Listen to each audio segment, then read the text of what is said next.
Hello and welcome to all participants in today's webinar, Opportunities for State-Owned Enterprises in India's Clean Energy Future. I am Christopher Beaton, lead for Sustainable Energy Consumption with the International Institute for Sustainable Development, IISD, and I'm delighted to be introducing today's discussions organised in collaboration with CDEP, the Centre for Development and Environment Policy at the Indian Institute of Management, Calcutta, IIMC. Today, we are going to be talking about the role of state-owned enterprises in energy transition, or as they are more commonly known in India, Public Sector Undertakings, PSUs. This is an incredibly important topic for energy transition. PSUs in India hold dominant positions in all parts of the energy sector, from exploration and extraction to transport and energy generation. They contribute a sizable amount of revenue to the government, employ millions of people, and invest in the economic and social development of numerous communities across the country.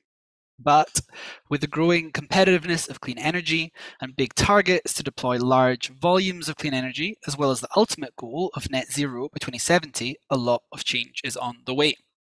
So what does this mean for PSUs?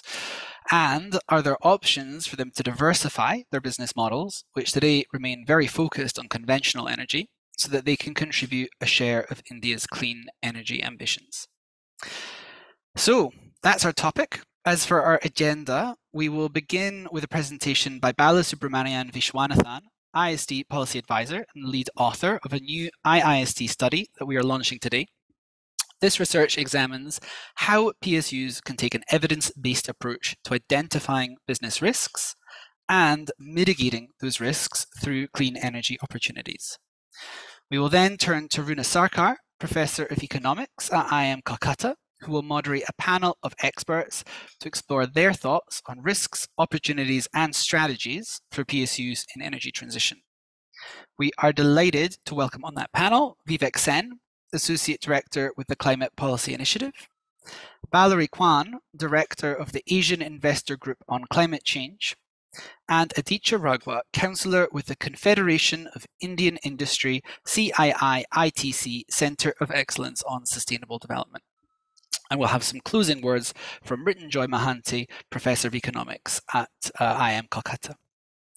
So before I turn to Bala to get us started with an introductory presentation, some quick housekeeping notes. Please keep this webinar lively by sharing your questions and your feedback. So you should be able to see a Q&A box through the Zoom webinar interface. Do not be afraid to use it. It is there so you can ask your questions. IISD and CDEP experts, as well as all of today's panelists, are able to see your questions and to type in responses, which we'll aim to do as we go forward with the webinar. Then otherwise, if you enjoy the study, the findings, the discussions, we encourage you to share this with your networks and social networks throughout today's discussions as well. So with that, I think we are ready to begin. So Bala, over to you for the briefing presentation. Thanks, Chris. Let me get started on sharing my screen.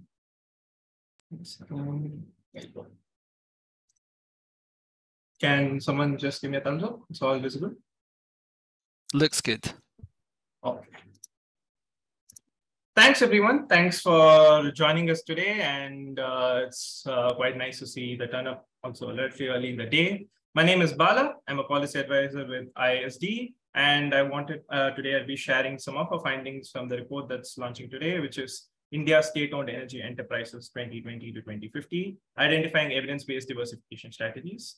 Chris had already referred to the importance of coal sector state-owned enterprises or public sector undertakings in India. And this study follows from a work that we did before on tracking some of the investments and ambitions of PSUs, and we look a little bit deeper into it. So let me get going. So our approach and methodology for the study is basically in three parts. And this is where we think like the strength of our analysis is the less. So the first aspect is an energy model. So what we have done with this assessment is using a green economy model, which is a system dynamics model, to model pathways for India from 2020 to 2050. To model these pathways, we have aligned with International Energy Agency's India Energy Outlook 2021 sort of data points. we have used two scenarios there. As IES calls it, the steps, and we've used this as our business as usual, and the IISD scenario as our aspirational pathway. And so this is how we've used to track the assessment. And of course, like IEA would probably be coming out with a newer data or like a more revised scenario. But sort of a caveat in our assessment is that the SDS pathway that IEA has mentioned probably is not ambitious in the overall goal of reaching 1.5 degrees Celsius and net zero. So perhaps the aspirational pathway can have an even more aspirational pathway. Just something to keep in mind as we see through the numbers. So this is about the energy model. So we have these pathways. We are using data points from that for a financial analysis, the second element. For the financial analysis, we are doing a firm level assessment. And this is where we are looking at our individual SOEs or PSUs in question. For this assessment, we have used the three coal sector PSUs, the three major coal sector PSUs in India, which is Coal India Limited, which is India's biggest coal miner, Indian Railways, which moves, who are the biggest transporters of coal in the country, and NTPC, formerly National Thermal Power Corporation of India Limited. They own the biggest thermal power or coal-fired power generation fleet in India. Well, that's our focus of our assessment. And the financial analysis, we are using annual reports, publicly stated public disclosures, statements made in media, so on, to build up our financial assessment for these firms. Our fundamental metric that I'll probably be showing throughout most of the presentation today is something called a cash flow at risk, or CFAR. What this represents is if India were to follow a more aspirational pathway as compared to as a business as usual, what is the risk for cash flows? How much can cash flows reduce over this period of 2020 until 2050? So this is just some clarification. We're happy to clarify. Please put in questions. The authors are here. And if there are elements where we get technical, again, happy to answer. The third element is diversification strategies. And this is where we have built on the foundation of the earlier publication by Koberle et al. In 2020 with Imperial College London. And we have added and expanded this assessment to also cover diversification strategies. This follows a semi-quantitative and qualitative approach where we have conducted some consultations, especially with the relevant PSUs, and identified diversification strategies and sort of estimated them when possible. Moving on to the sort of star findings of our assessment. These are the sort of high-level results. Immediately, when you look at this table, one thing that comes out is that there is a definite financial risk for the three SOEs, and we can say by extension of how we see the pathways, probably for most fossil-dependent state-owned enterprises, not just in India, but other countries as well. For the particular case of CIL, Indian Railways, and NTPC, over the long term, this is cumulative, by the way, adding across 30 years, it's between 22 to 28%.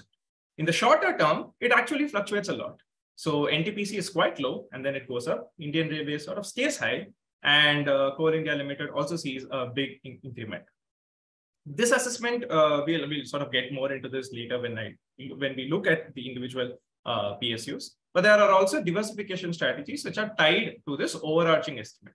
Also note for people joining not from India and like to know the conversion rates, $1 is around 80 rupees. And when for people used to crore, 1 billion is 100 crores. So 29 billion is 2,900 crores, so on and so forth. Right. So based on the sort of overarching assessment of where like the financial risks are, we identified 6 sort of strategies or activities that SOEs can take to be part of India's clean energy future. The first is the creating a net zero roadmap. And this is the biggest sort of long-term target that's there. It is planned for 2070, but if it ratchets, it can come in much sooner. So that's something, planning for that is an important element. The second is developing in-house estimates. So as I had mentioned a couple of slides back, we have used publicly available information. But of course, PSUs are better placed themselves to do these calculations, and it's important that numbers also come from them. The third and fourth are kind of linked. What new clean energy business opportunities or clean energy business opportunities present in the future that needs to be identified, and consequently ambitions around that should be set in proportion to the change in their fossil business. These are combined, and I'm sure we'll discuss more about this in the following panel. The fifth one is building strategic partnerships, and especially within PSUs, as well as acquiring new skills. And the last one, which is also important, is making the ambitions for transition public. Putting this out to the public will build confidence and will confirm or ratify the understanding that state-owned enterprises are going to be an important part of the clean energy future in India, as well as like other economies, and however the study sort of whichever SOE is conducting the assessment. So these are the overarching recommendations. Now I'd like to go into a bit more of an in-depth analysis for the individual PSUs, starting with Coal India Limited. So as you can see from the graph to the right, the biggest change happens in the medium term, or like that's where the biggest split happens. And this decline in coal, and this is by the way, national coal production trends, and that's kind of very directly tied to Coal India Limited's own production goals. This factors in the 1 billion metric ton goal for production by 2024, and also phasing out of imports. But broadly on the longer term, there is certainly a big chance of a reduction in coal production, and this is reflected in the aspirational scenario. Even under the business as usual scenario, it plateaus and comes down by 20%. So what it means for the cash flows of CIL? Well, as you can see, again, the same period of increment between 2030 and 2040 is really when it widens. So in the short term, it's around 127 billion rupees, 12,700 crores. But in the longer term, it goes to 415 billion, or 28%. And this is where like really the increase in risks is identified for CIL. Again, this is based on our estimates, and like an individual estimate can put it either way. Also note that our assessments that you see to the right are based on a 12% discounting. So this is like based on our understanding of cost of finance. We have reduced year on year, and it's put to present value and at 2020 terms, and it's at discounted rates of 12%. So different rates can change the values accordingly. Moving on. So so we have identified that there is this considerable financial risk for CIL. So what are some of the diversification strategies that they can consider? Based on our consultations, as well as looking at like what's out there in the public, we have basically three that we'd like to highlight here. The first is setting up grid scale solar photovoltaic. This is something CIL has already committed. They have put a target of 3 gigawatts in 2023, 24. And assuming that proportionately it goes up and sort of stays in with market trends, just following the market trends and setting up a total capacity of 52 gigawatts that CIL can have by 2050 can reduce the CFIR by 9%. So it's basically coming down from 28 to 19%. And this is quite an important consideration. Just to sort of put it in like another context, a 4.4 times an increased ambition. So I mean, that comes out to be quite a large amount, can potentially offset all the financial risks. This just indicates that keeping the larger framework of the financial uncertainty in looking at clean energy and diversification is an important consideration. We also looked at developing integrated solar PV manufacturing. Of course, unfortunately, we didn't have sufficient data points, so it's still qualitative assessment, but that's definitely an opportunity and avenue that CIL can explore further.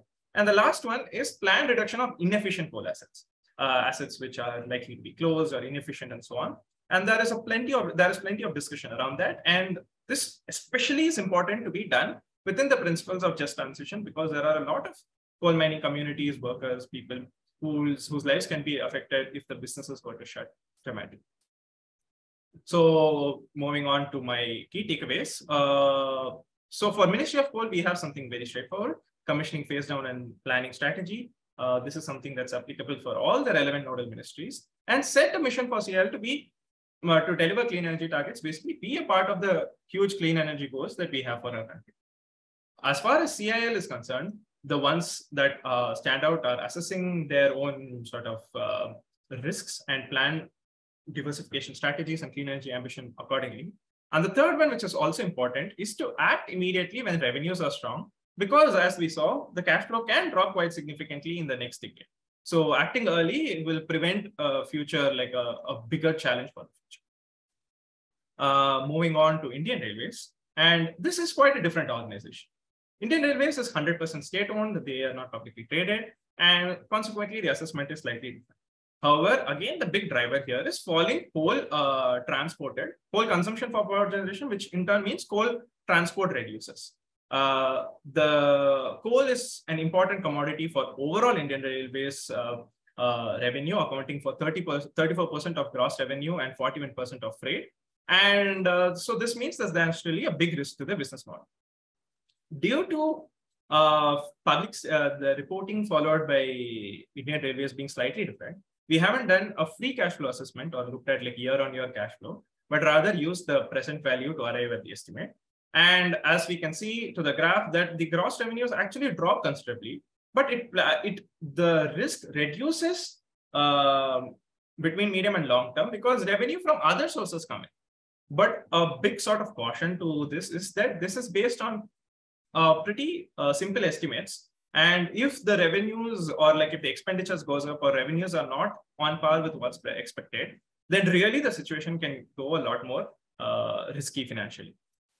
We looked at 3 diversification options or possible options that IR can look at. One is phased passenger price reform. Of course, this is very important for the social fabric, so it can't be for all passengers or it can't be done abruptly. But a gradual reform of around 2% only for long-distance air-conditioned passengers can reduce CFAR just by 1%, but still something, and it counts for like the overall reduction in CFAR.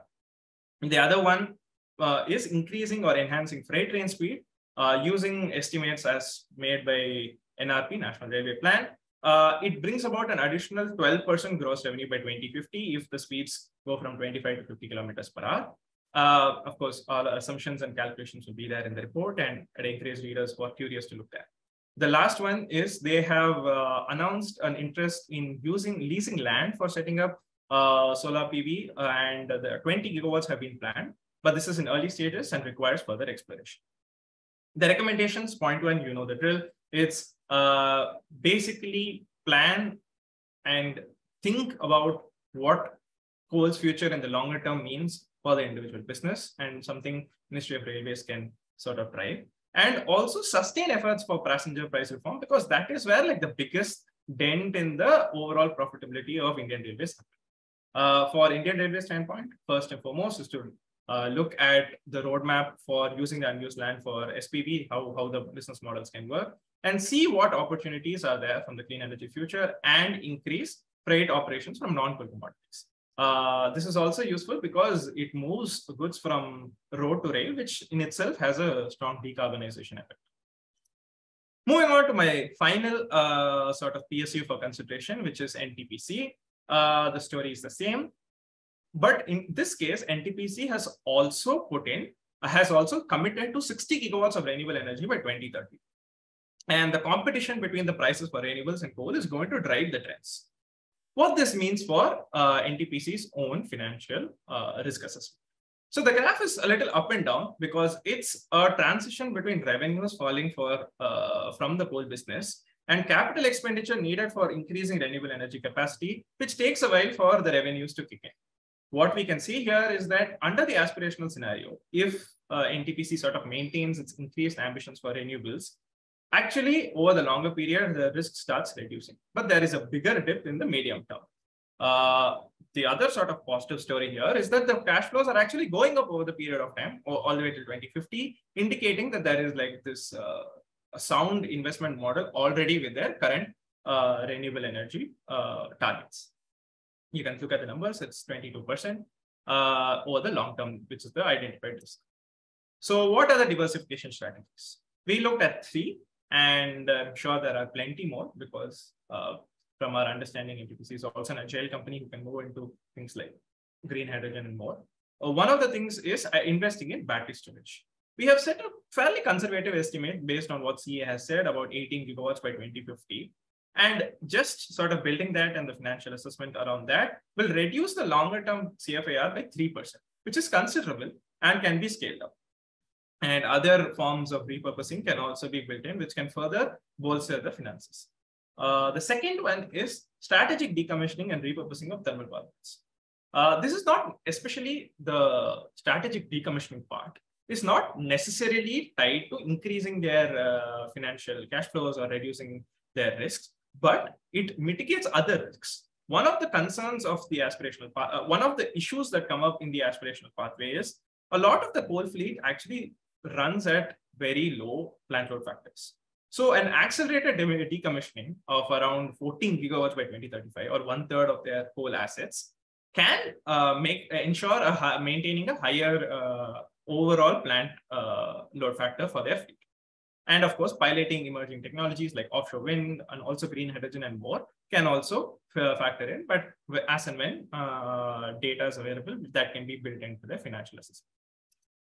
The takeaways are similar for MOP, and also to support the partnerships on renewable energy and coordinating and exchanging with MNRE to improve the renewable energy viability and economics around that. So to ensure that the renewable aspect of the business will provide revenues for NTPC and also the wider economy. For NTPC, one of the first things is to meet the existing clean energy targets by itself, not slipping on that, because that is very important. And that is already going to help mitigate the risks in the longer term. And the other thing is increase clean energy ambition where appropriate to match business risks. And the same as AI, which is invest early when the revenues are strong, when the balance sheets are good, so that so later when like the revenues from the fossil business starts reducing, it gets mitigated. So these are the high level assessments for the 3 PSUs. And one thing before I close, I wanted to share is our capstone recommendation, or our overarching recommendation is the financial model or assessment is controversial. We are aware of that, and it can vary depending on the assumptions used. However, the methodology is really valuable. Adopting an evidence-based method to proportionately set clean energy or diversification goals to the current sort of business uncertainty that's there for state-owned enterprises, especially the ones operating on fossil-dependent business, is an important model and can ensure that they are part of India's clean energy future. And we'll discuss more on this in the next session. So thanks so much for your time. I have, I'm happy to take on questions, and I will hand it over to Runa to kickstart the panel discussion. Thank you so much. All right, thank you so much, Bala, for that very, very interesting exposition. You took us through the specifics of Coal India, of NTPC, and of Indian Railways, and showed us your understanding of how much of cash flow is at risk, considering two broad scenarios. So you gave us some kind of a ballpark or a broad picture to look at. For our panel discussion, what I'd really like to focus on are the opportunities that we have for the public sector units or the state-owned enterprises in this clean energy future. And, just taking off from the key words that I kept hearing, there's a huge emphasis on the financial aspects and on understanding the cash flow at risk. So a lot of emphasis on finance, a lot of emphasis on business risk, and then of course on diversification strategies. So, I'll kind of try and take over from that point of view. And I'm very happy to have a very good group of panelists here to address these specific issues. I have Ms. Valerie Kwan with me of the AIGCC, who is best placed to talk about the financial aspects of emerging energy pathways globally. Specifically, her work is in Asia, and I'm sure she'd be able to talk about some ideas about the Indian market. So if I could go ahead and start with asking you, Valerie, on what would be the key concerns for investors and asset owners around climate change and existing energy systems as you have seen them. And in this context, what are the developments that you are aware of in the space of sustainable finance that could actually be of interest to the state-owned enterprises and public sector units? If you have any specifically interesting examples from the Asian markets, we'd be very happy to hear about them. So over to you, Valerie. Thank you, Runa. And thanks, everyone. So this is quite a broad question and many angles of which we can address it from. So I think to give the audience a bit of insight as to where we are coming from, perhaps just a minute or so into AIGCC to give context as to where our observations are coming from. So at AIGCC, we are a membership organization, Asia Investor Group on Climate Change. And our mission is really aimed at creating awareness and to encourage that there is action amongst Asia's asset owners and financial institutions so that they are aware of and understand fully the risks and opportunities associated with climate change and low carbon investing. So as a membership organization, we as on a day-to-day basis work with a lot of investors.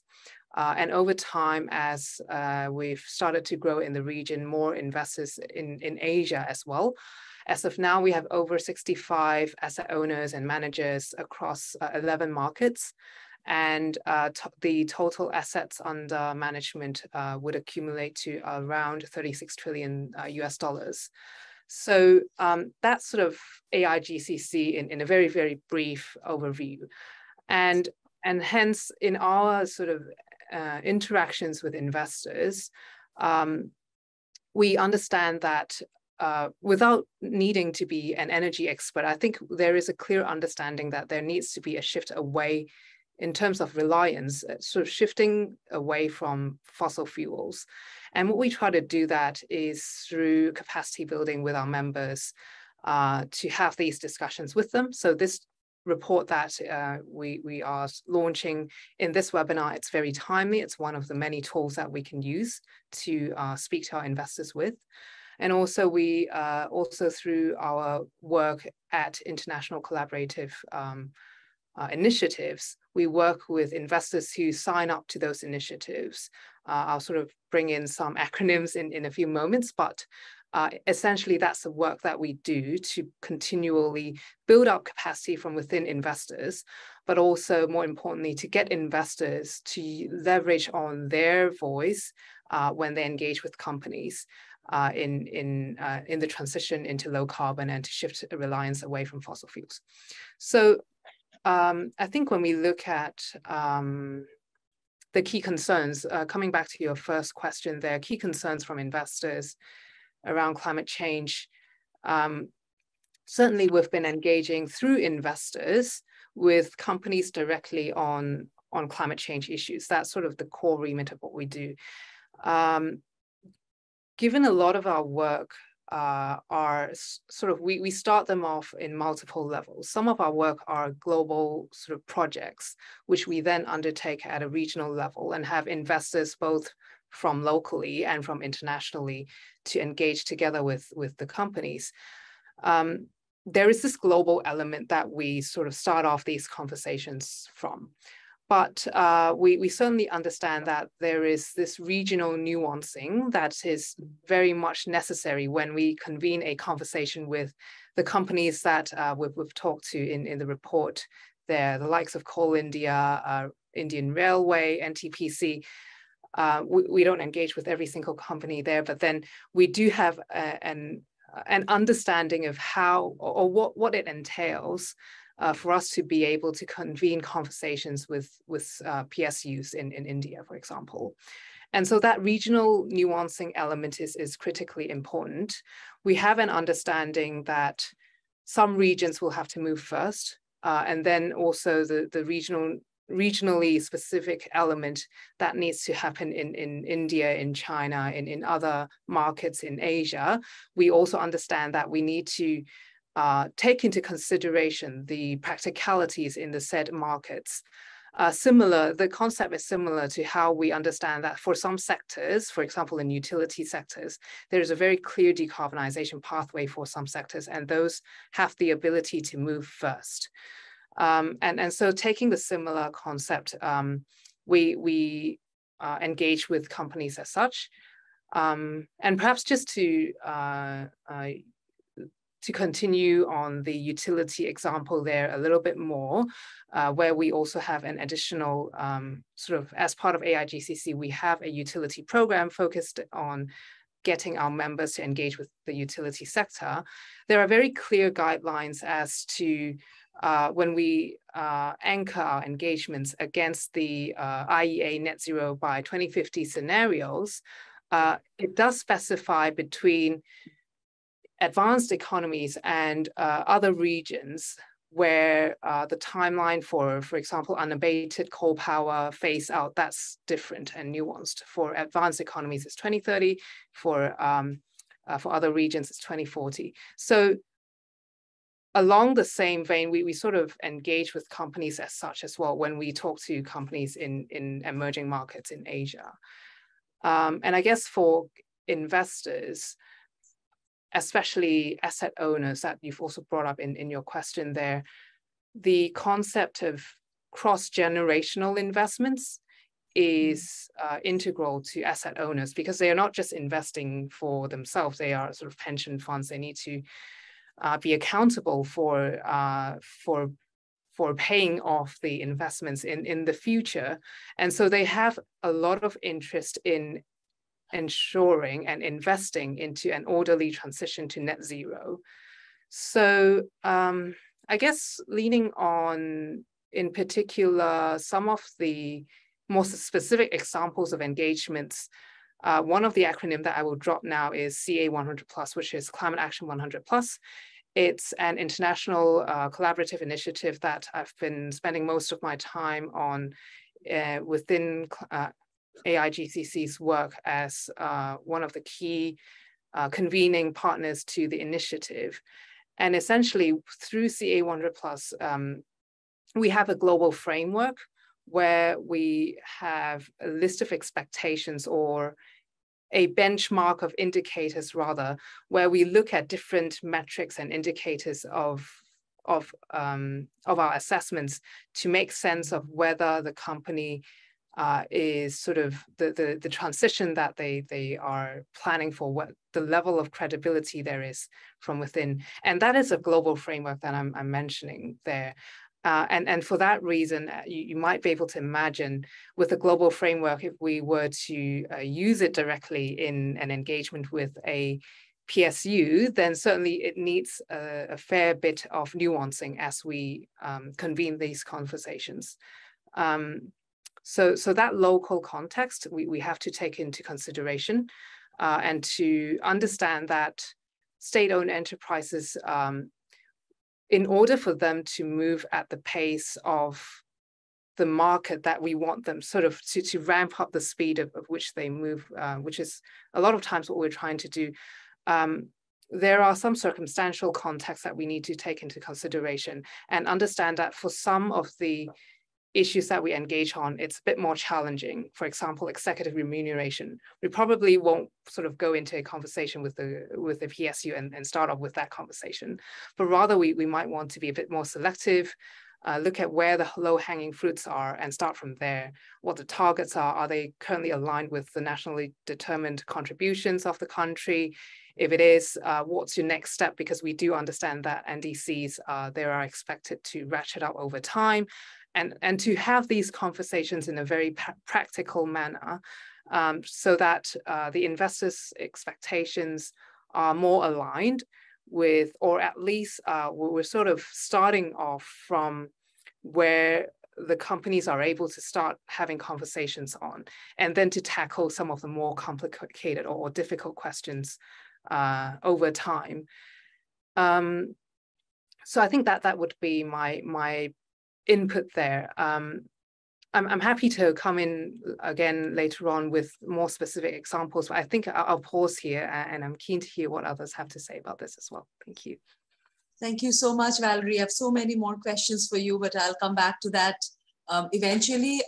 Just to all the participants, the Q&A panel is open. So please feel free to put in your questions, whether on the findings of the report or specifically on address to any of the panelists or as an outcome of the discussion. So we're going to look at the question answer panel and make sure that we also address your questions while discussing things further. But taking off from where you pointed out, you talked about how the first step is starting these conversations. And getting investors to come up to speed to facilitate the state-owned enterprises to move forward with their ideas and how to align their targets to the NDCs. And towards this, one organization that has been doing a lot is the CII ITC Center for Sustainable Development. And I'm very happy that Aditya Raghawa is on this panel. And Aditya, I would really appreciate it if you could talk about how industry associations like CII play a role in enabling partnerships between state-owned enterprises and international agencies, technology providers, and so on, to transition to cleaner energy solutions. And if you could also at the same time give us a sneak preview into some of the emerging strategic partnerships in the space of clean energy, as far as possible in the context of the public sector in India. Over to you, Aditya. Sure. Thanks, Runa. I'd just like to say that I think this report is, as Valerie also pointed out, it's very timely. One of the things that's coming out, emerging from our conversations with, particularly Indian industry. Now, this is obviously a mix of both the private and public players, but it's clear that the cost and complexity of the transition that India is looking at is something, and not even just India, just like really globally, the cost and complexity is something that is not quite fully been understood, explored. There's a lot of now people are coming up with, the technology pathways might be becoming clearer because people have been working on that for a time, and the science is clearer. But what are the financing mechanisms? What are the financial pathways? What are the the socioeconomic considerations that we have to take into place?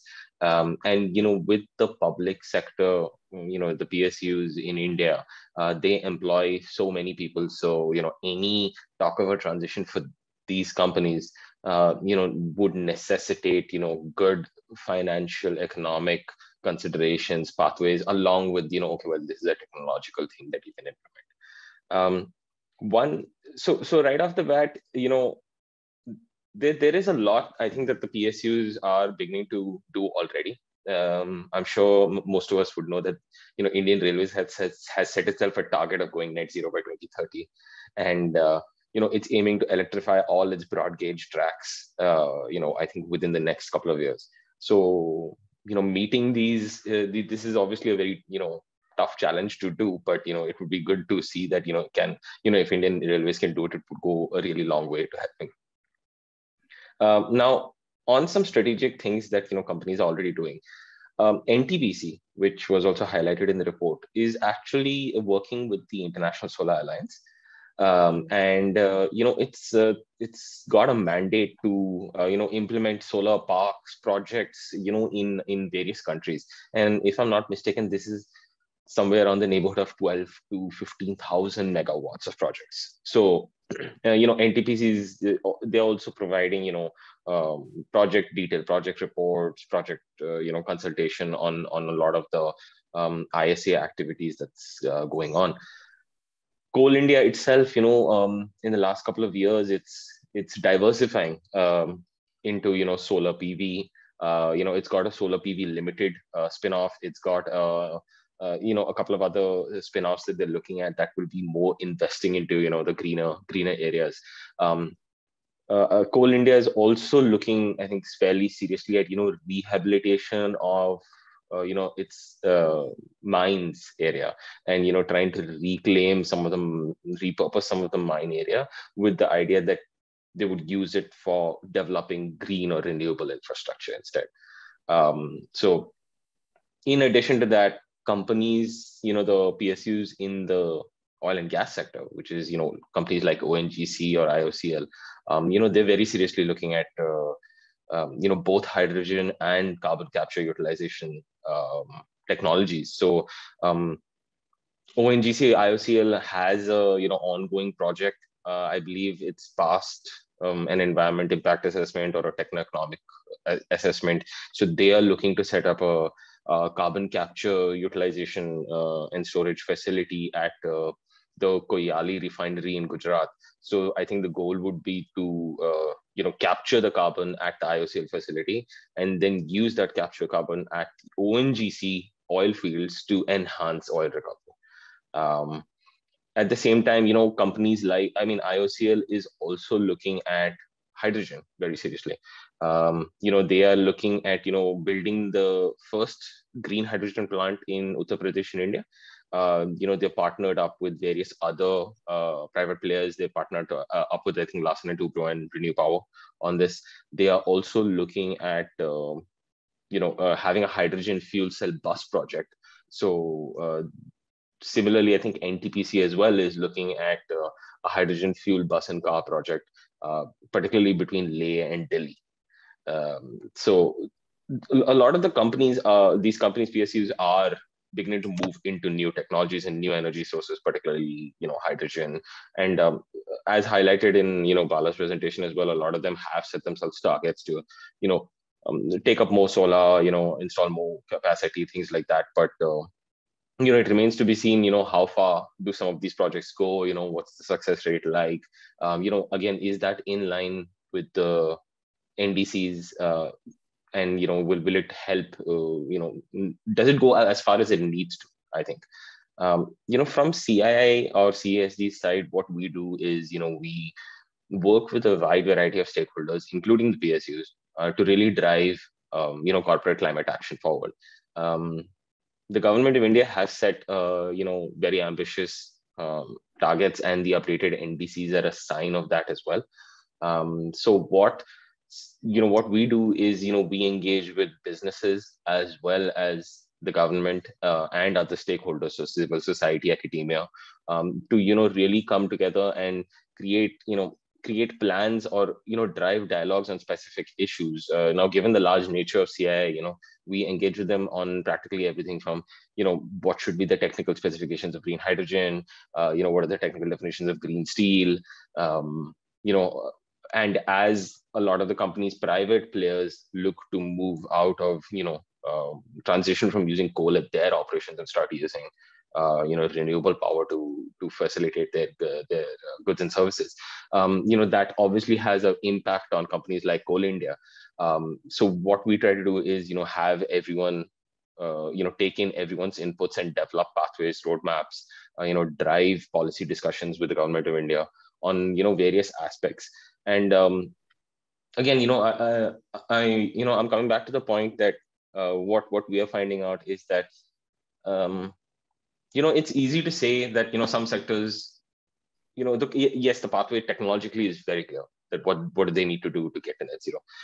However, once you start looking at the complexity of the situation, there's a lot of interdependence and interlinkages between the decarbonization of sectors. So while it's easy to say that, we're going to get into EVs in a big way and bring out EVs on the road, really, what is the point of having an EV on the road if when you charge it, it's still being powered by, traditional power sources? So the ideal goal would be to have renewable energy powering your electric vehicles on the road. So the automakers can invest in EVs, but the whole solution will only come together when you start decarbonizing the power sector. And what dependencies does that have on, what does that mean for the other sectors that are looking to decarbonize as well? And the investments that and some of the projects that the PSUs are undertaking into setting up these hydrogen facilities, now that India has got its national hydrogen mission, and it's very clear that we want to get into green hydrogen and green ammonia in a big way. The question is, these projects will have a very big role to show to the private players and to the investment community that this is doable, this is scalable, this is we can replicate this, and it's commercially viable.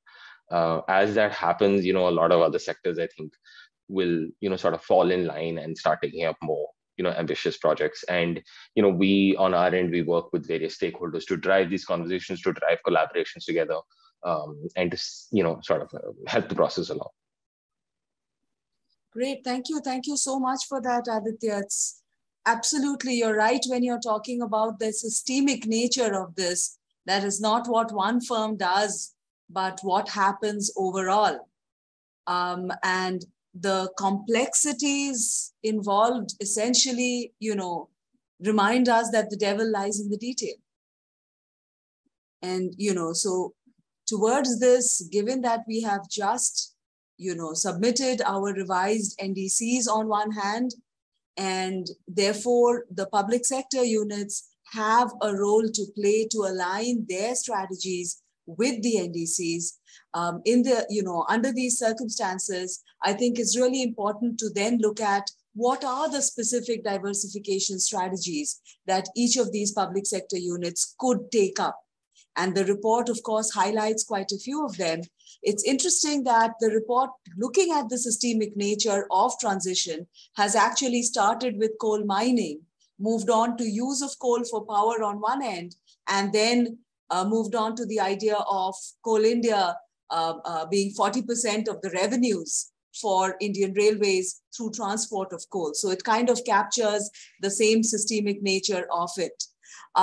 So let me go ahead and ask Vivek Sen of the Climate Policy Initiative, who also has been looking at many of the public sector units, specifically dependent on coal, to identify what kind of diversification strategies would work best for them. So specifically, what key diversification opportunities do you see for Coal India, Indian Railways, and NTPCs?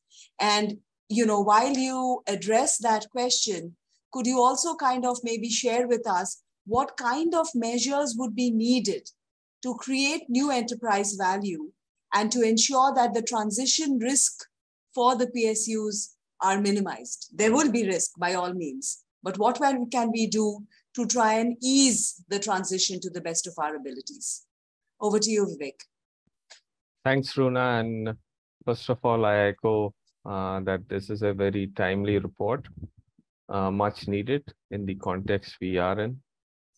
And even before I start answering, I like to start with a caveat that none of this, whatever I say, is prescriptive, but will supplement whatever is already going on in the organizations we are discussing.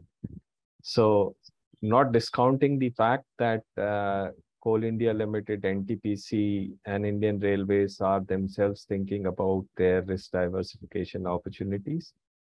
We as CSO partners, or someone who can look at their businesses from a different perspective, are only trying to complement what they are doing.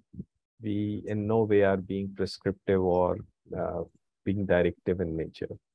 So coming on to the potential diversification options, I think the first thing is that they need to be considered in synergy with the current businesses as well as the organizational priorities and experience.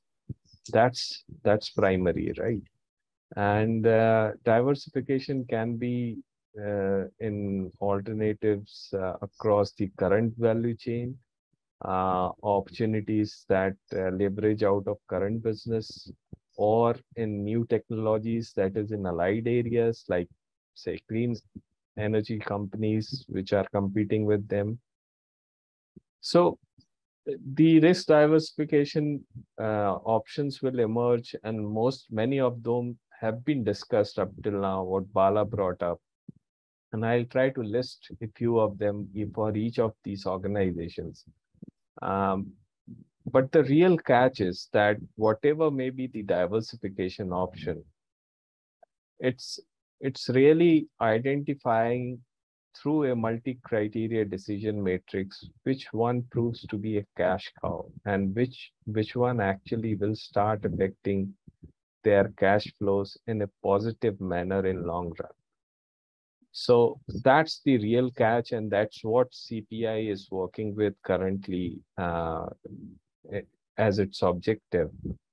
So if we discuss about NTPC, I think solar was discussed in detail, but offshore wind, waste to energy, and solar thermal can also be exploited when it comes to renewables. For e-mobility, I think fleet management, public charging infra, and battery swapping facilities, leasing facilities can be one option that NTPC can avail as a business option.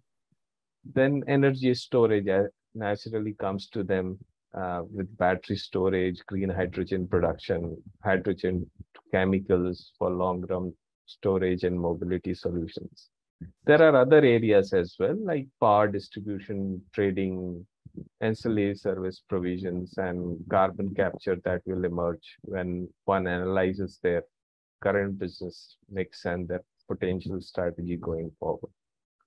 For Coal India Limited, again, renewables were discussed before, and solar and wind emerged like NTPC as one of the top options for Coal India.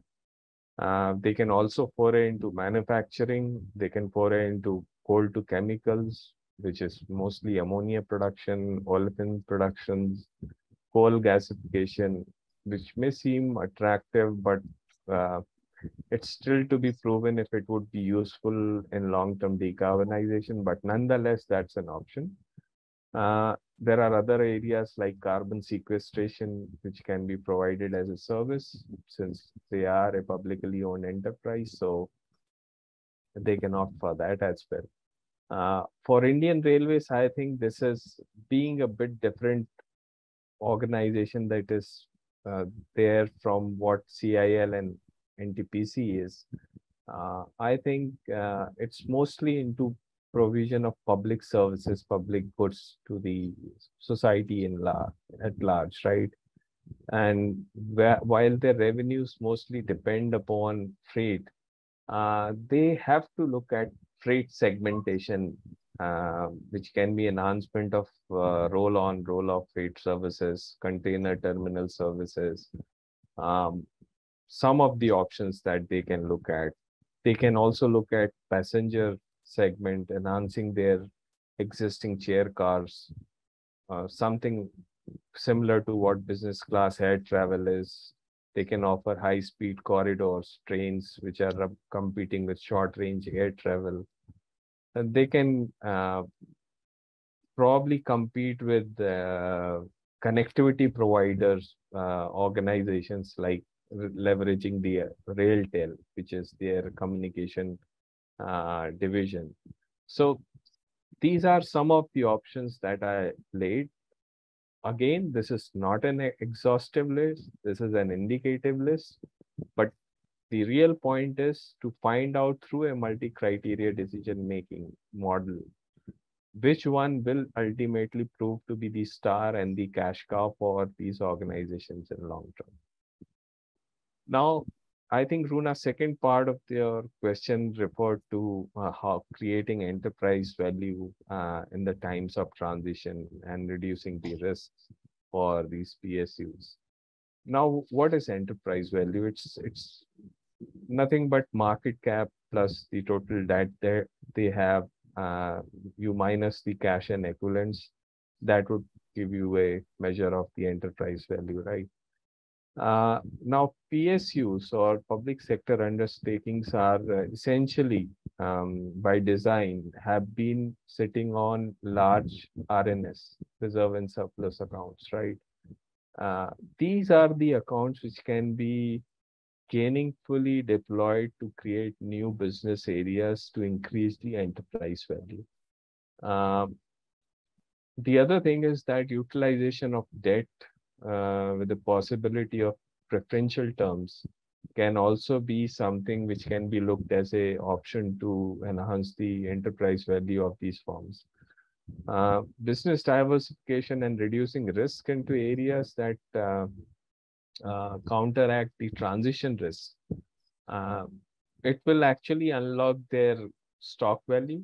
Thereby, it's simple mathematics. Like if you unlock the stock value, it will boost their enterprise value. So that's one measure. And therefore, diversification will be something which is by enterprise value creation, enhancement by the measures that I have just listed. And these are just few. I mean, as you look through their books, as you look through their accounts, you will find numerous ways. But yes, they have a lot of cash, they have a lot of money, which can be utilized better to create an enterprise value. Great. Thank you. Thank you so much for that, Vivek. I know Valerie has a very, a time constraint and may have to leave early. So Valerie, I'm going to just take the question straight from Vivek to you, where given the, nice conditions that the Indian SOEs are sitting on in terms of their cash and reserves, how can they make use of innovative financial instruments to scale ambition and diversify into clean energy solutions? Some ideas that you may have. Sure, thank you, Runa. So I think I want to bring upon, in particular to the financial instrument question, the notion of the energy transition mechanism, which is a discussion that is increasingly prominent in this space. I think it's not necessarily unique to state-owned enterprises, but as a mechanism, this is getting more support from governments in the region. Essentially, what it tries to do is to scale up in a collaborative manner to have funding go into projects that would traditionally be hard to fund for some of the projects. So I think a lot of the discussions that we've had just now has to do with what are the future technologies that we want companies to diversify into. But equally important part of the discussion is financing into the early decommissioning of high carbon assets. And I think for this particular discussion, the ETM, the energy transition mechanism, is very relevant.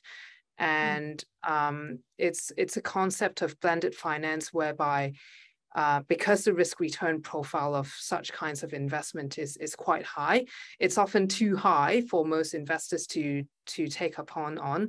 And so the idea of blended finance is a model where there is a mix of philanthropy funding and public funding together with early stage investors to attract capital into such projects.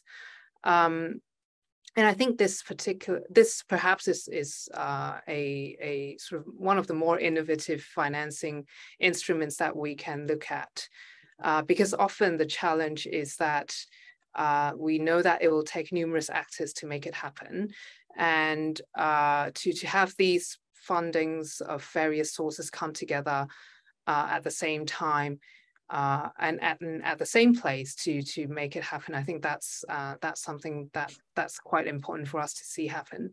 The level of governmental support that we're starting to see behind this is, I guess, as a result of regulators coming to the realization that they do need to leverage on the private sector, because the transition to a net zero economy will require the work from both regulators and the private sector. So ultimately, the aim is for us to get all people on board to invest into net zero emission solutions and to catalyze the actions that are required before 2030, as in earlier, the more preferable, because we do want to have time to see and reap the results to ultimately achieve the net zero targets. Now, I just want to also touch on, just very briefly, because we've talked a lot about the future technologies and also about the various technologies that PSUs are sort of embarking upon of recent. And there's one tool that I haven't mentioned and would like to do so now, and that is the CA100+ Net Zero Company Benchmark, which essentially is a tool which covers 10 indicators overseeing from the level of what net zero ambition companies have set out all the way to the different termed sort of long, medium, and short-term targets that they've set out as companies have set out in their decarbonization strategies, and a myriad of other metrics that they will also look into. One of the metrics that I want to, in particular, go into a bit more detail there is the capital alignment metric, which is one of the indicators from within the Net Zero Company benchmark. And I think it's relevant in this particular context because we're talking about cash flow at risk assessments for the companies. We're talking about how companies are investing into the future technologies. And I think from the perspective of investors engaging with companies, even at the level of sort of a sector agnostic view, as in not particularly looking at the particular sector, which of the technologies are or are not particularly relevant. Within this tool, we ask of investors to specifically look into whether the company have explicitly committed into aligning their CapEx plans with their long-term greenhouse gas reduction targets, or whether if they have any plan to phase out on their current CapEx on unabated carbon intensive assets. So this is without sort of zeroing into any particular sector, a default question that we want investors to ask of companies as they engage with them. So I think this brings about the importance of the element of capital alignment. Certainly a few of the technologies have been brought about in the discussion. I think one key questions that we always have as part of a debate/discussion with our investors as we prepare them for these company engagement meetings would be when the company present the investors with a plan of the future technologies that they will be embarking on. What are the risks? Are there any risks of over-reliance on any particular technology that's been brought up? Are the technologies that they've sort of put on the table per se in these engagement discussions, are they the most relevant for the sector that they are in? We've talked about CCS, we've talked about ammonia co-firing. There's a lot of debate around this when investors have these conversations with companies, and it's really important for us to make this a discussion, a honest and open discussion with the companies, because we do need to ultimately see to it that these technologies that they sort of continue to invest on ultimately will bring about the greenhouse gas emissions curtailment that they are sort of abatement that they are meant to bring about, and that element of the conversation is important.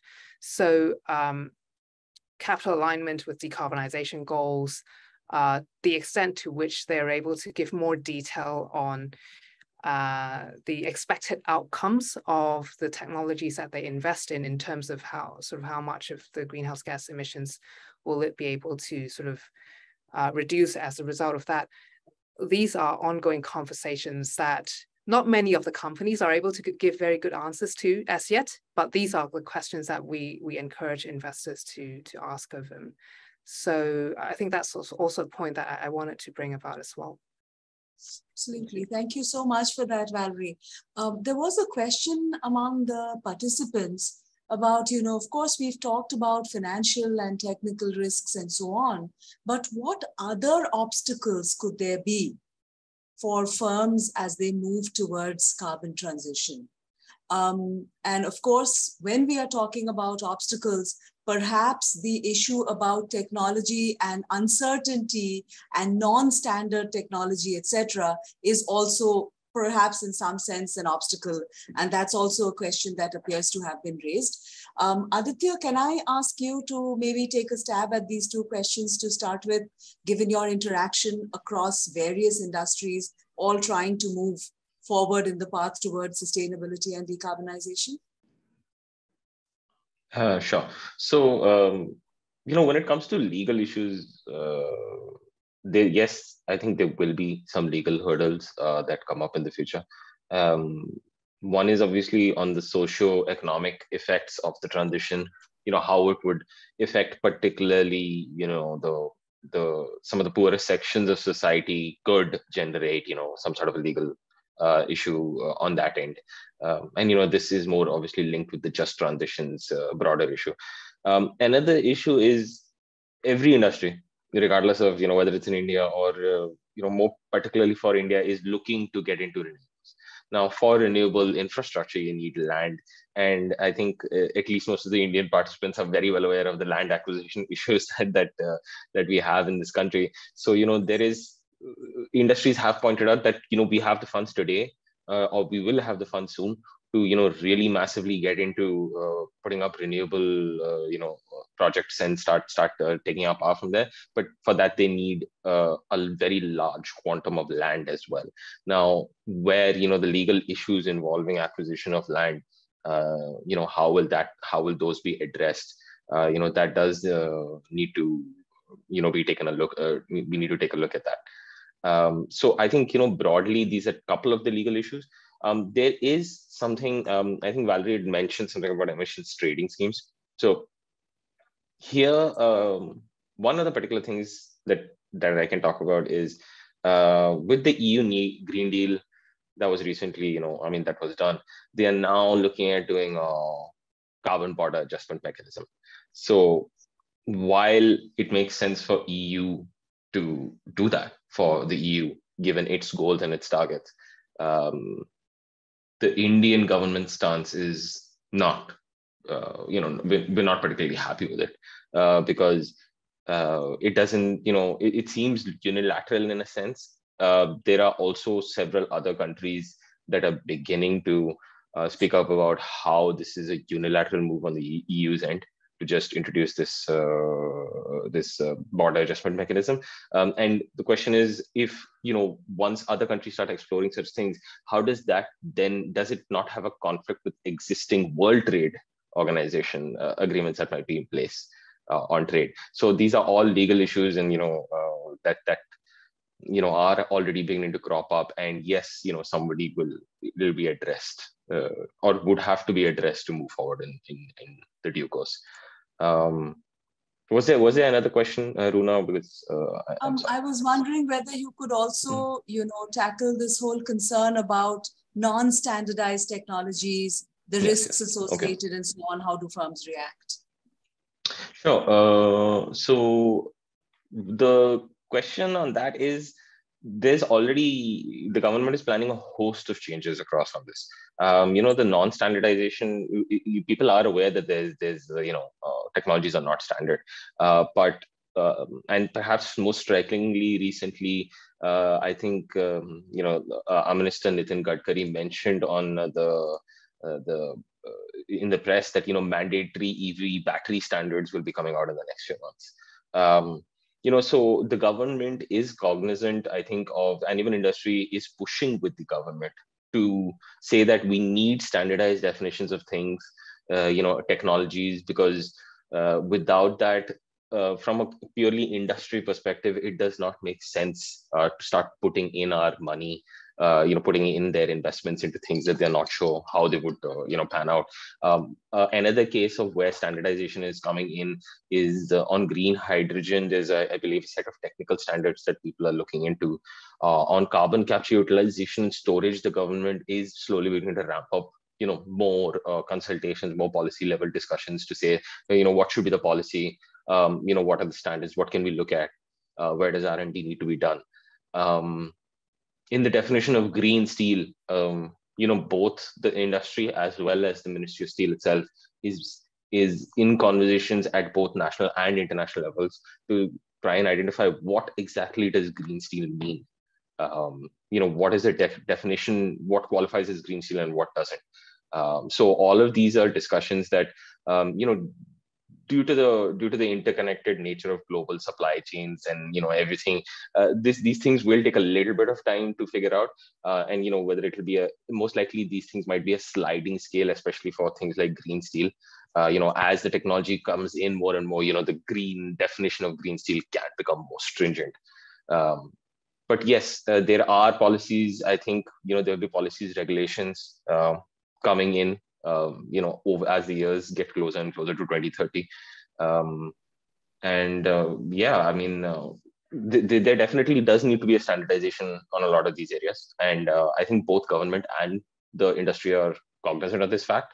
They're taking steps, but as we all know, policies don't just get passed overnight. They do take time to sort of if done properly, it should, we should have all stakeholders on board with what makes the most sense for not just industry, but also the economy and, society as a whole.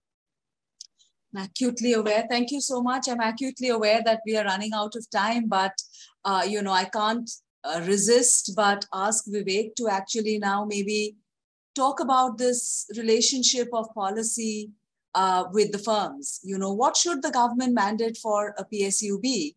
And in reverse, what would be the kind of issues that PSUs could raise with the government? If you could give us some insight on that.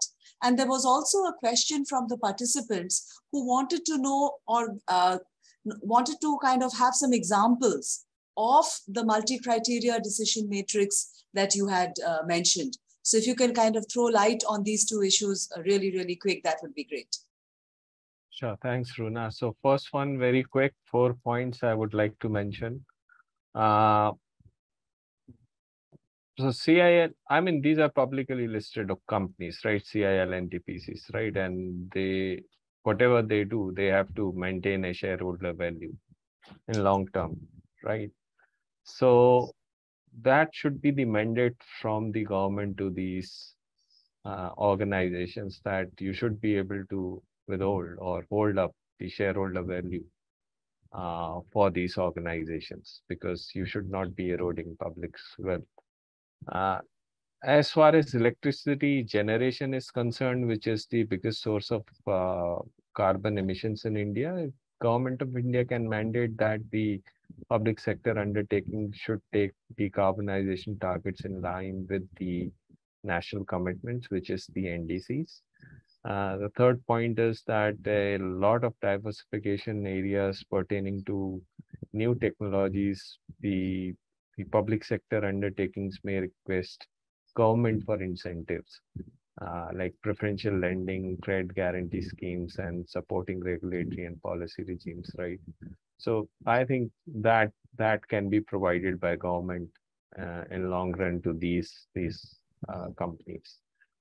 What in turn these companies can raise to government is that the PSUs can request the government to factor in just transition in their long-term planning, because that will become critical and very elementary to every transition plan that is being drawn.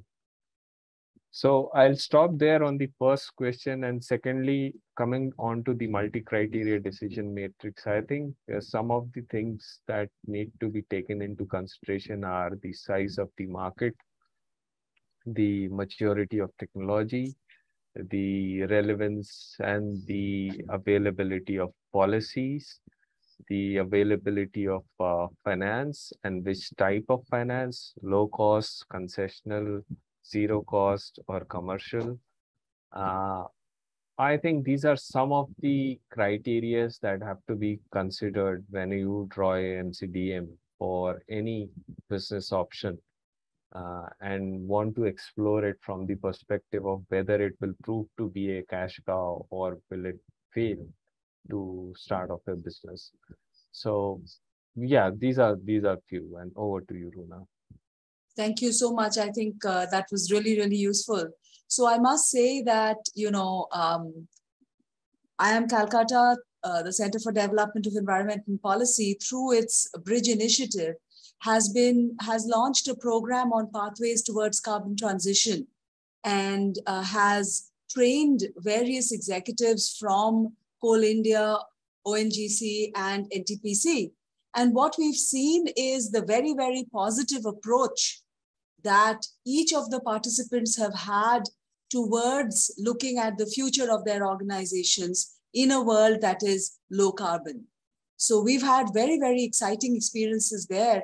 But to wrap this entire discussion up, when we are talking about the opportunities for state-owned enterprises in the clean energy future, I'm very glad to hand this over to Professor Mrityunjoy Mohanty, a professor in the economics group at IIM Calcutta and a member of the Center for Development of Environment and Policy. Over to you, Professor Mohanty. Thank you very much, Professor Sarkar, and thank you to all the panelists for a very exciting and informative panel discussion. Thank you to IISD for an excellent report, setting out a method, as it were, to address some of these issues. And I think it's important to stress, it's very important to stress that what the report does is gives firms the tools with which to analyze something that is absolutely central to firm survival. What the report does not do is tell you how you're going to reach that. So I think it's very important to stress that. But let me pull back a little and as I wrap this up for this report discussion on the report and the panel discussion. I think it's important to remember how clearly India is committed to climate change. The climate change CCPI Climate Change Performance Index has ranked India at number 10 consistently for the last 2 or 3 years, which tells us that India, the government of India, takes the challenge of climate change very seriously. That's number one. Number two, the fact that in August, the government updated its NDC, which is the updation of the NDC, nationally determined contributions, which was made in 2015 in the context of the Paris Accord, again underlines the fact that India is committed to undertaking these, making this transition. And it has to make the transition work.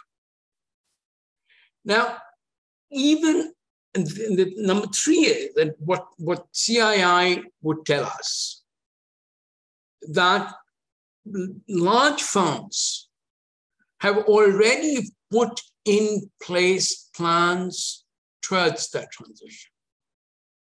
What the report tells us, what the report tells us is that public sector undertakings also have very clearly laid out plans towards that transition. But perhaps the most important thing to keep in mind in this is a point that actually Aditya Raghava raised, is that we have to remember squarely, to use his language, the cost and the complexity. The cost and the complexity. The Chinese, they're so good with aphorisms. The Chinese have this particular way of describing a path that has to be traveled, but a path that is not clear. They say, crossing the river by feeling the stones. Now, if there was any river that was so complex to cross, it is the river of transitioning to low carbon. So you have to feel those stones and give participants the leeway, within which to alter strategies that they themselves have laid out. Now, you lock them in, the story is gone.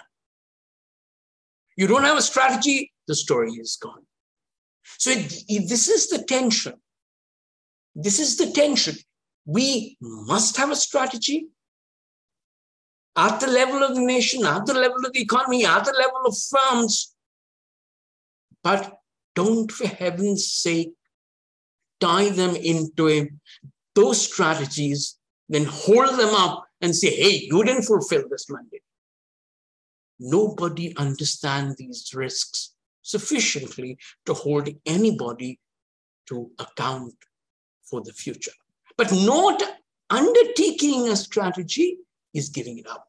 And what we can see clearly that everybody understands this. One strategy risk that was only referred to in passing, which I must foreground, is the risk of technology disruption. Please understand that the transition to low carbon, to a green economy, is perhaps the 5th great technological revolution that the global economy will see. And just that bit of it means that what Aditya Raghava said about cost and complexity becomes manifold, which is say that you're going to close productive enterprises simply because of that transition, that disruption. But along with it, you're going to start new productive revenue streams. Some of it will happen inside firms. When NTPC wants to switch away and get into storage, it is acknowledging that and switching to new revenue streams. What Vivek Sen said, how do you identify revenue streams that work? So as we undertake this path, we are going to ask markets to do something that markets don't do well, which is understand nuance. But what the discussion tells us today is that markets themselves are grappling with how to provide nuance. That Valerie Kwan was so eloquent as she said, how do I take this problem? Which is that what is the source of value that firms have, and how do potential investors look at that? Can we get the dialogue going? And if we get a dialogue going, can we factor in firm-specific responses, which allows a nuance to our market, which in the way that you price risk and return and expectation? Now, I want to also bring in at this point a very important point that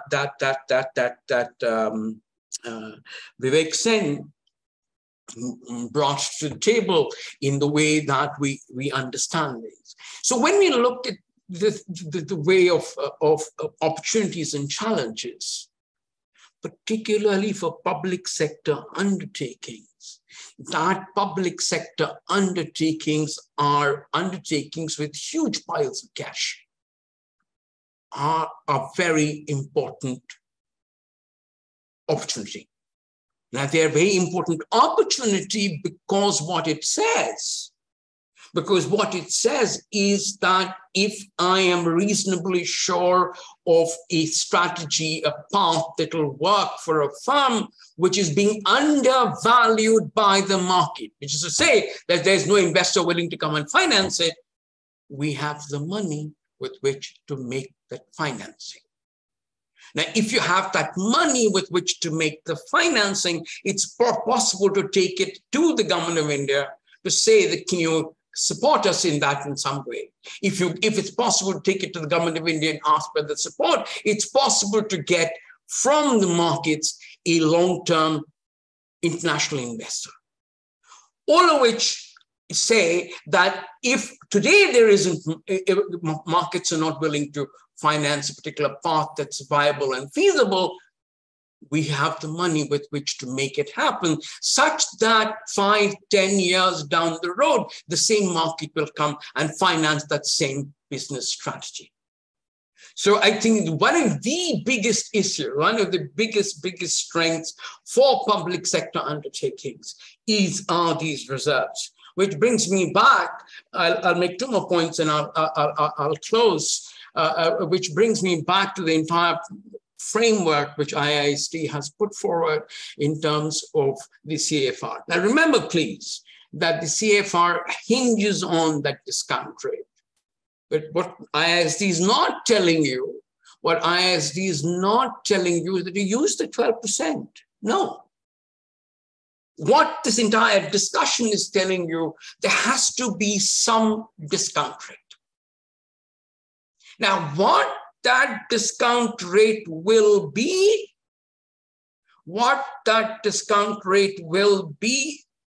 has to be decided by the firm in question. And that firm in question will decide that discount rate depending on the options open to the firm, depending on reserve level, depending on what sovereign guarantees are possible to get. So discount rates mustn't be taken as sacred cows. Even in a world where talking about sacred cows is what it is. But let me also say this: when you look at the discount rate, please remember that one of the toughest questions in economics of climate change is what discount rate to follow. Should you at all have a discount rate? So Nick Stern says you must have a zero discount rate, right? If you're in the Sundarbans, so the Sundarbans will tell you that climate change has happened, it's gone, what the hell are you doing? But that is at the level of the economy, at the level of society, the level of discount rate to follow or not follow.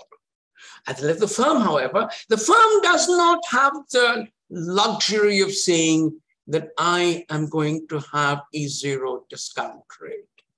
Neither does the firm have the luxury of saying, I will have a 20% discount rate. So figuring that out is a very important thing. My last observation that I'd like to make, which relates to the IISD and to the conversations that we've had around it, is that, you know, and again, it comes back to the nature of technology use, firm strategies, and so on and so forth. Now, when you look at the Indian Railways, in the Indian Railways is not like CIL, Indian Railways is not like NTPC. These are publicly quoted companies. Now, Indian Railways is not publicly quoted, is not likely to be publicly quoted. But in many ways, what Indian Railways does will drive the possibilities of a successful transition in ways in which neither NTPC nor CIL will, which is that what it hinges on is for the railways to be able to switch to non-coal freight. And switching to non-coal freight is something the railways understand very well. Of course, you know, this is India. So what we say will happen in 1 year takes 3. But the fact that you know that you're going to make that switch and it will happen. So I'm reasonably certain that the dedicated freight corridor will mean an increase in speeds. If it does, it makes possible switching out more freight onto the railways. And believe me, switching more freight onto the railways will contribute to decarbonization in ways in which neither NTPC nor CIL can drive. So funnily enough, it is the organization that cannot have a profit and loss account, but which can take, therefore, the long view, which will drive the nation pattern of a very, very complex transition that India has embarked on. I thank IISD particularly for the report, for highlighting the tools we can use in understanding the transition, the choices we've made. And thank you all for an excellent, excellent panel discussion. Thank you. Thank you. Thanks, everyone. Thanks for participating and joining us today. Thank you. Have a nice Thanks, day. everyone. Bye.